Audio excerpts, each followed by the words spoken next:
Mamma mia!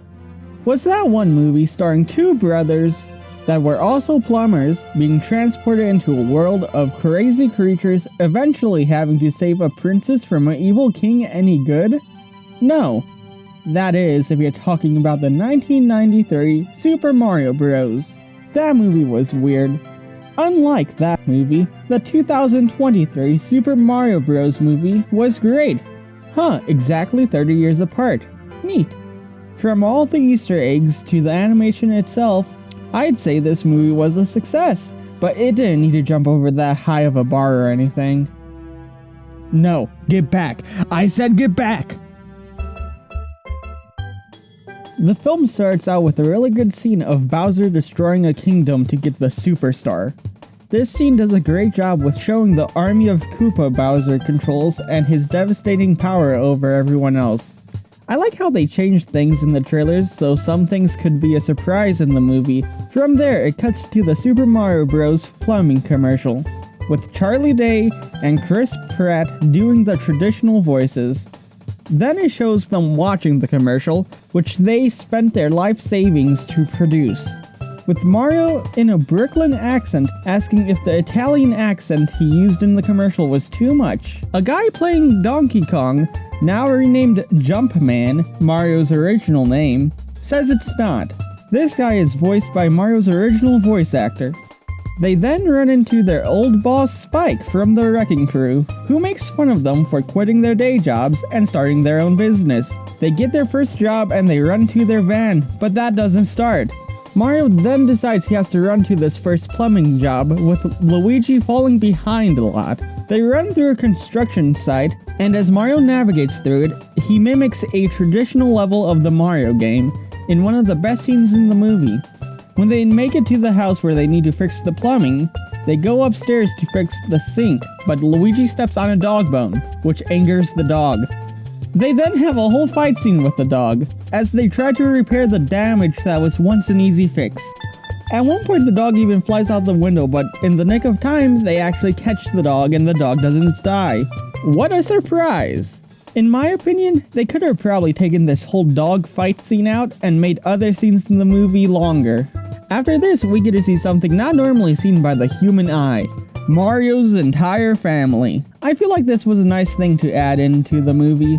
They all think that the brothers' plumbing business was a bad idea except for their mother. They then bring up that their costumes are a bit ridiculous for plumbing, but Mario says they wear them to stand out amongst the other plumbers. Despite that, he starts to feel like they may be right. This scene also reveals that Mario, the guy who eats mushrooms, hates the taste of mushrooms. It also shows him playing an old Nintendo device. There's just so many Easter eggs in this movie. The brothers then see that the city is flooding because of plumbing problems, and Mario sees this as an opportunity to save the city and become a successful business. So they go down to try to fix this plumbing issue, and they discover a big labyrinth under the city, and they end up getting sucked into a green pipe. I wonder where that's gonna lead. Within the tunnel, the two brothers try to stay together but get separated, Mario going to the Mushroom Kingdom, and Luigi going into Bowser's territory. The next few scenes felt a little too rushed for me, with Mario seeing Toad, going through the Mushroom Kingdom, with way too many Easter eggs, and meeting Princess Peach. She teaches him how to basically become Mario. Throughout these scenes, it shows them getting closer to one another. They then embark to the Kongs to gather an army to fight Bowser with.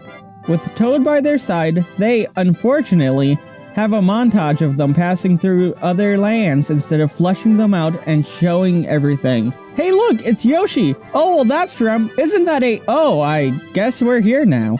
They talk to King Donkey Kong and find out that to get the army, they will have to fight Donkey Kong. The fight between Donkey Kong and Mario is fun. Mario gets beaten up a lot. The way he uses the cat power-up was really fun to watch. Throughout that, Luigi basically goes through a horror movie and gets chased by the undead and captured by Shy Guys, gets his mustache ripped by Bowser, and gets put in a cage next to the best character in this movie.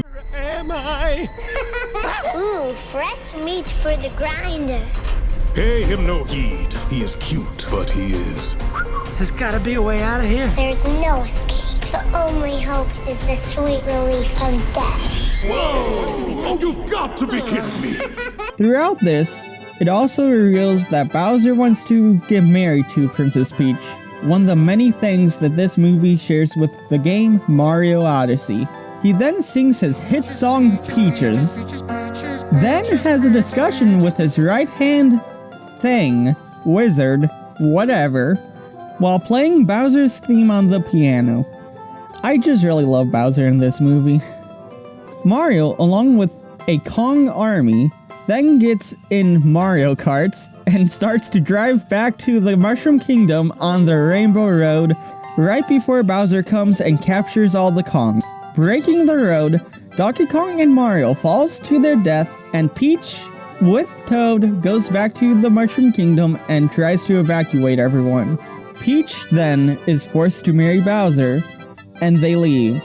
Mario and Donkey Kong actually survived, but were eaten by an eel. With the power of teamwork and daddy issues, they escape, and another one of the best scenes in this movie begins, with Mario and Donkey Kong fighting off a bunch of enemies while getting and losing power-ups to save Princess Peach. Bowser, as a wedding present, decides to sacrifice all the prisoners, including Luigi, for Princess Peach. Before that happens, she takes out an ice flower Toad gave her minutes before and freezes Bowser along with the mechanism lowering the cages down into the lava, while fighting all the wedding attendants, including King Boo and King Bomb Guy. With Luigi's cage already half melted, he falls out, but just in the nick of time, Mario grabs him and takes him to safety. Then he saves the Mushroom Kingdom by stopping Bonsai Bill, leading him into a pipe which sucks everyone into Boston. This is where the final battle happens, and in the end, Mario and Luigi together uses the Power Star to defeat Bowser and save the city. Peach then feeds Bowser a small mushroom, puts him in a jar, and has a pet turtle. Mario's dad is finally proud of them, and even the dog from the beginning is impressed. The movie ends by showing that Mario and Luigi are now living in the Mushroom Kingdom, and the screen goes black, but the best character returns to give us one last saxophone solo into the credits.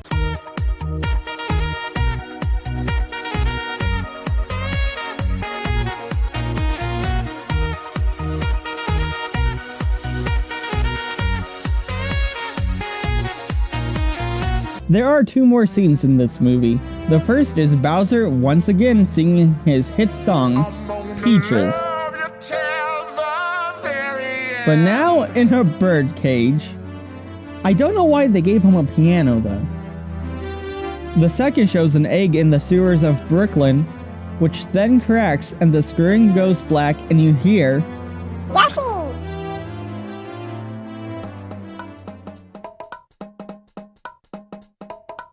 Before this movie came out, there was a few things that I was worried about.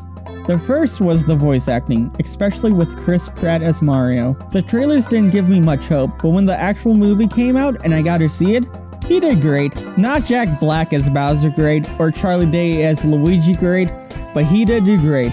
Donkey Kong's voice was just kinda Seth Rogen, but I didn't really think that messed up the character too much. I think his voice fit Donkey Kong perfectly fine. It could have been better, but it's fine with what we have. Toad and Peach did amazing as well, but Jack Black as Bowser was his best work yet. The second thing I was worried about was the music. I don't mean the Mario music in the movie. I knew that was going to be great, and they hit it out of the park. But the songs in the film. Of course, they had some old obscure songs like the Mario and Donkey Kong rap, and Peaches was by far one of the best songs in the movie. Might I even say one of the best songs of this year. But I was worried that they were going to put in more recent songs or a rap song. I hate rap songs. But no, they stuck with 80s and 90s songs, which I felt really worked with the movie. Like when Mario was training and the song Holding Out for a Hero played, and when they got to the Kong Kingdom, they got a ride to see the king, and throughout this ride, they showed off the Kong Kingdom, and the song Take Me On played. And also at the end, they showed Mario waking up and going outside, slowly revealing that they now live in the Mushroom Kingdom, they decided to play Mr. Blue Sky, which was a perfect fit. These people have a very good taste in music. The third thing was I thought they might just go for a nostalgia-driven movie with way too many Easter eggs. While there were tons in the beginning, I think they did a great job of staying away from that area and making the film work on its own without any of these Easter eggs involved. And lastly, I was worried that the film was going to be aimed for younger kids, but at last, no fart joke or poop joke in sight. Now it's time for the hard part, the negatives. Although this movie moved at a faster pace than most movies, I didn't mind it that much. There were a few scenes that I felt needed to be expanded on more. As I mentioned before, from the point of Mario entering the Mushroom Kingdom to right before the training montage, the movie went lightning fast, which I didn't really like. That part just felt like it needed to be fleshed out more. You really should have been introduced to this new world a bit slower than it did in the movie. And also just the way that Mario meets Princess Peach just felt completely rushed. They needed to stretch that part out a lot more. I also felt that we didn't get enough time with the brothers together. Although the main plot of the film was Mario saving Luigi, I just felt like they needed more screen time together. And last but not least, I feel like Godzilla should have been in.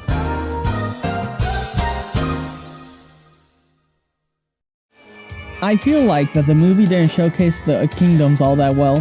One montage of them traveling through all the kingdoms, although good for Easter eggs, was not a good idea for showing off these places. Overall, this movie was a great movie. Dare I say, one of my favorite movies of the year so far.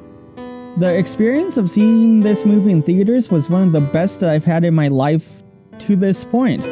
There was a little girl dressed up as Princess Peach, me and my brother were wearing Mario hats, and the crowd was laughing throughout the entire movie in a good way. I very much enjoyed this movie, along with the wonderful animation Illumination produced. And as a final note, if you're watching this video as a substitute for the Mario movie, I definitely did not do it justice. You should go see this movie in theaters before it's too late. And if you didn't, well, don't check your closets tonight or under your bed.